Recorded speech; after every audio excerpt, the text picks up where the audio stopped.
On July 21st, 2026, at the Bullhead City Council meeting, an outburst occurred when the so-called acting mayor, Karen Dallman, at the call to the public, prevented Harvey Pryor from speaking publicly, and it appears she violated his First Amendment rights.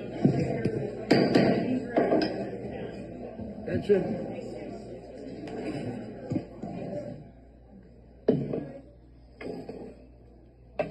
Thank you very much. We will go ahead and reconvene.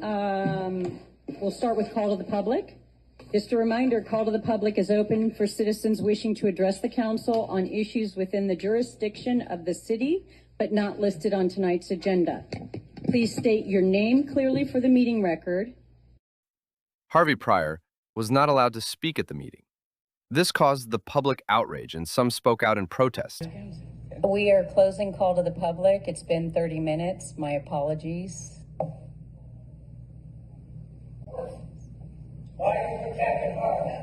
I'm not protecting anybody. I said it would be 30 minutes at the beginning of the meeting. Hey. Enough. Enough. Hey.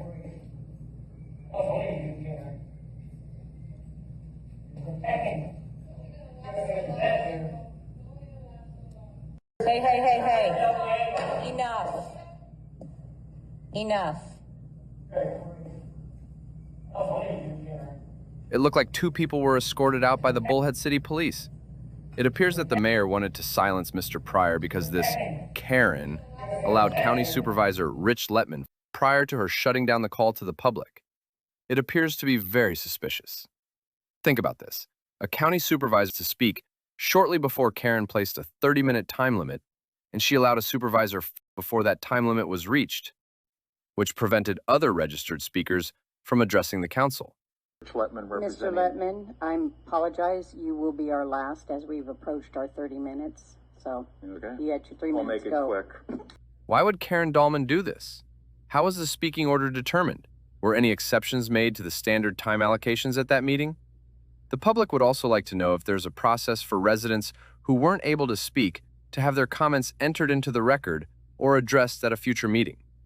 The timing looked unusual and suspicious to some of us watching, and I think it's worth the council to explain the process publicly so there's no ambiguity going forward. We are closing call to the public. It should be noted that Rich Lettman is a supervisor and is not considered a candidate for call to the public as far as citizens are concerned. So not only did Karen appear to be protecting one of the council members— I'm not protecting anybody. I said it would be 30 minutes at the beginning of the meeting. or whoever Mr. Pryor was going to expose, but she also gave preferential treatment to a county employee. Is this right? Karen abruptly stopped the call to the public and allowed a supervisor, Rich Lettman, to speak over the public. 3 hour and 3 minute Thank you, mark. Mr. Lettman. Thanks. All right. We are closing call to the public. It's been 30 minutes. ARS Section 38-431.01H governs this. Public bodies must allow a call to the public at meetings, where it could become a problem.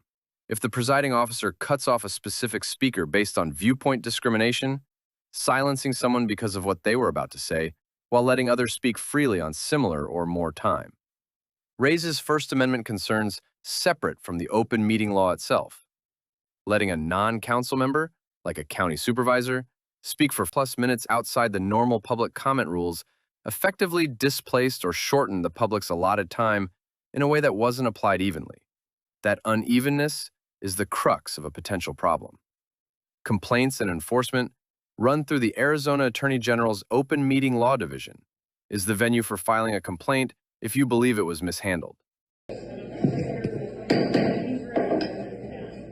Attention.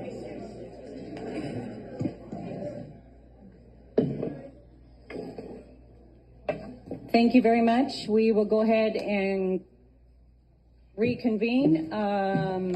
We'll start with call to the public. Just a reminder, call to the public is open for citizens wishing to address the council on issues within the jurisdiction of the city, but not listed on tonight's agenda. Please state your name clearly for the meeting record. Was this Karen in the wrong? Recall the last city council meeting. I understand that at the meeting's close, Councilmember Smith told the audience to bite her. Bite me. I want to make a comment. Scotty, you'd have more money if you quit chasing everybody and paying for those stupid little signs. Anybody else? My name is Harvey Pryor. Been here since '87. Love this wonderful little town. And Tammy Ring, our own councilwoman, her own ethics and the way she handles things. Let me give you a little read here from Tammy Ring, her own Facebook. This is her own words coming back to haunt her. May 1st, 8:23 a.m. I thought it was Saturday today. I went for a walk and there was my paper and I thought, what freaking day is it? It's Friday and there I was on the front page again. LOL. So I got booted off the ballot by a hateful old guy. Give me a chance to take some time off that I thought I wanted a few months ago. However, I am considering proposing a 25% sales tax on upholstery shops located only on Highway 95. I don't think it'll fly, but the thought of it makes me smile. LOL. Wow, that's the way the city council thinks and wants to run things, and we're supposed to trust you? Regardless of how frustrating a meeting may get, elected officials should be held to a standard of professionalism when addressing the public, especially on the record. Comments like this undermine public trust and set a poor tone for civic engagement in this city. But that's Pamela Smith. Take a good look at her. The council needs to address whether this kind of remark is consistent with the conduct expected of elected officials and whether there's any code of conduct policy that applies here. Because these council members are out of line. They forget that they work for we the people, not the other way around. Hey. Enough. Enough. Bite me. Bite me. Bite me.